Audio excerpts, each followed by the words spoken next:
Now, the next job we need to do is to cut the holes for our drive units on the front of the loudspeaker. This is in fact called the baffle board, and this is the version from the kit that we saw earlier. Now, as you can see, it's rebaited, so the drive units sit back into it. So this is our base drive unit that's going to sit in this larger hole, and of course the tweeter will sit in the one above. And below you can see a smaller hole. That's for the base port, so that will take a piece of tubing that will sit into the back, and it's rebaited at the back, and I'll show you that a bit later. Now, of course, the tool to do this will be the router, because we need to rebait first, then we're going to cut a hole. And the one person I know that is a demon with the router is this gentleman here. It's Ron Fox. Hey, Ron. Hello, John. Nice to see you again. Nice to see you. So you've been busy cutting holes. I've been busy, yes. Is it easy or is it difficult cutting holes with the router? It's easy. It's very easy because you're simply using the cutter in the router as you would use a pencil in a compass. Right. So you have a pin and you pivot it. Right. The only problem arises when you want small circles which have a radius that is smaller than the size of the router base. Right. So now, that's why I called you, you see, because I've got a large kind of jig for cutting larger holes. You make a good table with that, but not the little hole especially like that. this. And when I saw that one, I panicked slightly, so I thought I'd better give you a ring. Yes. And I know, so how do you do it then? Well, I've got a couple of homemade devices because there are very few, if any, of these commercially available. Right.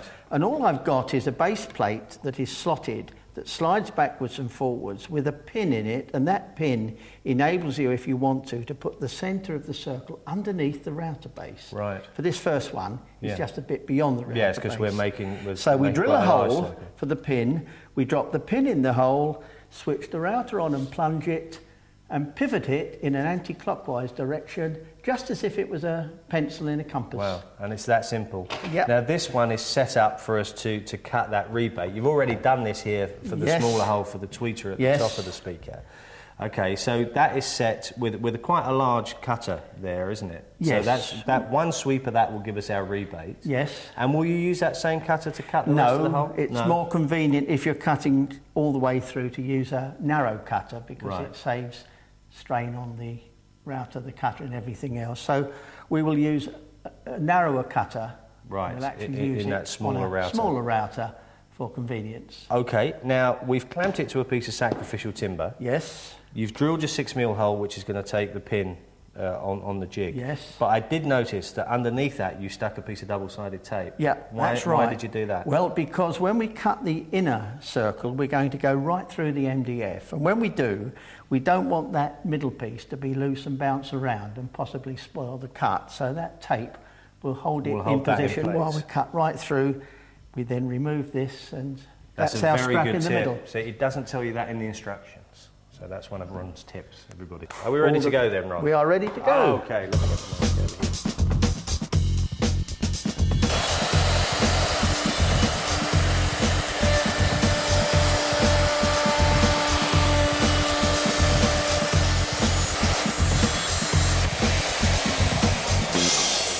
Well, that's our rebate cut, Ron. I noticed you made 2 passes with the router. Why did you do that?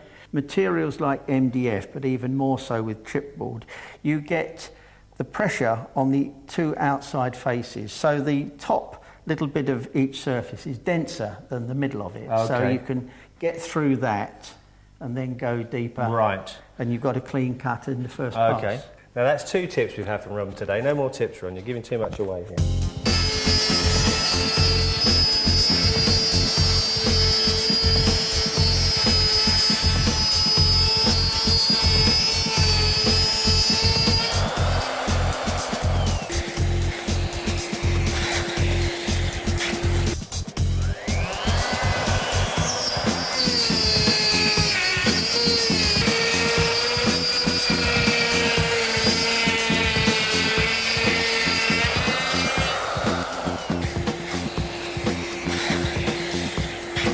Well, looks pretty good to me, Ron.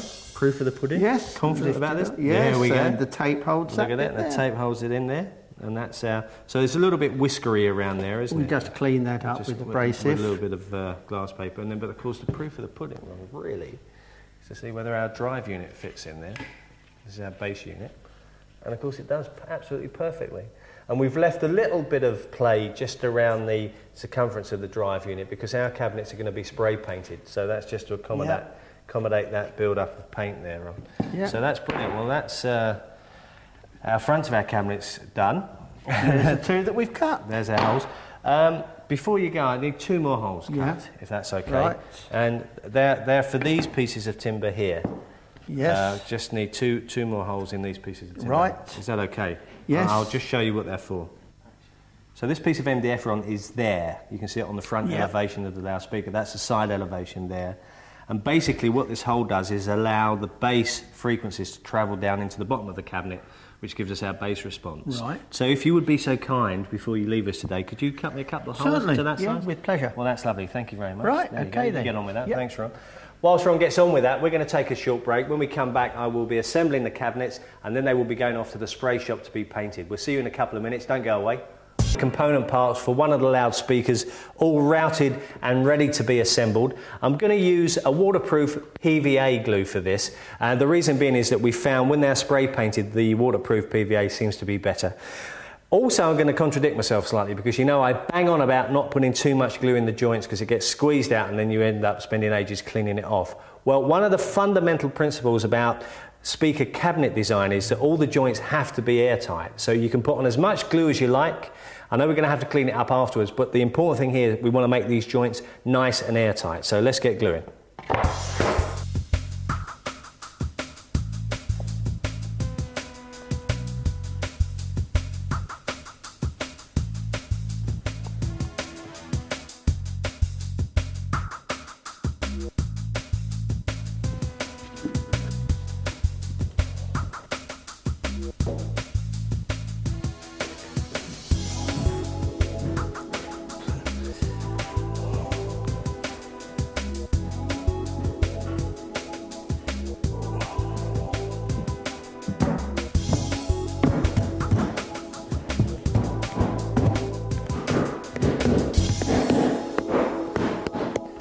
Well, that's one in the clamps and glued up. Actually, Neil and Terry said you don't need to clamp them, but I just prefer to do that. It pulls the joints up nice and tight.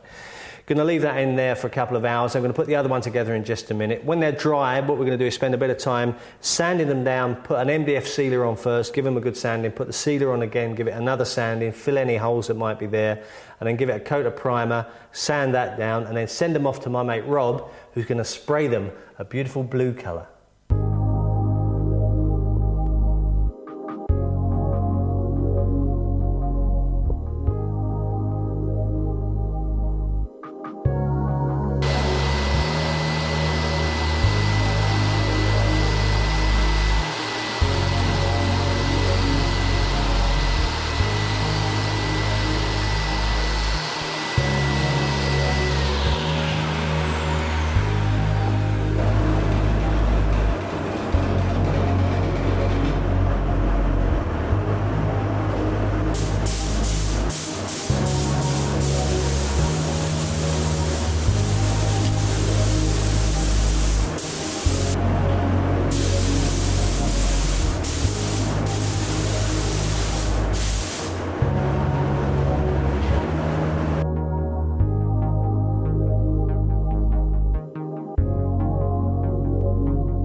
Well, as you can see, our speakers are back from the spray shop and Rob's done a brilliant job, and all he used was normal household gloss paint, which he thinned down.